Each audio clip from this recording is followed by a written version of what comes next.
আমি কখনো কোনোভাবেই সরকারি কোনো বেনিফিট নিব না।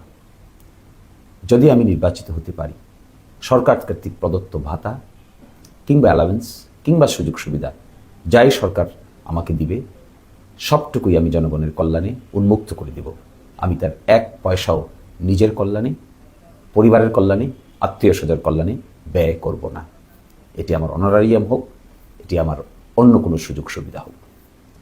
দ্বিতীয় কথা হলো, আমি কোনোদিন কোনো ট্যাক্স ফ্রি গাড়ি ব্যবহার করব না। অর্থাৎ মেম্বার অফ পার্লামেন্ট বা সংসদ সদস্যরা ট্যাক্স ফ্রি গাড়ি ব্যবহার করতে পারেন, কিন্তু আপনাদের দোয়ায়, আল্লাহ তাআলার বরকতে যদি আমি নির্বাচিত হই, তাহলে আমি কোনোদিন ট্যাক্স ফ্রি গাড়ির কোনো সুযোগ সুবিধা নিব না।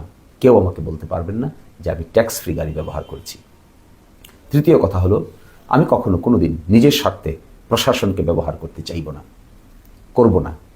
প্রশাসন জনগণের স্বার্থে ব্যবহৃত হবে, জনপ্রশাসনে রূপান্তরিত হবে।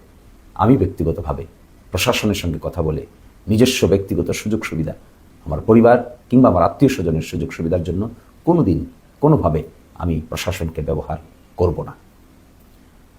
আরেকটি কথা বলছি, প্রটোকল।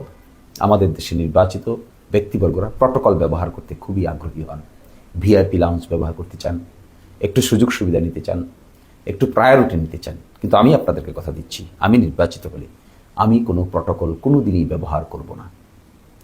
আমি কোনো প্রটোকল পছন্দ করি না, আমি এখনও পছন্দ করি না, আমি ভবিষ্যতেও পছন্দ করতে চাইব না। আমি মনে করি আমরা যারা জনগণের জন্য কাজ করার নিয়ত করি, জনগণই আমাদের সর্বোচ্চ প্রটোকল।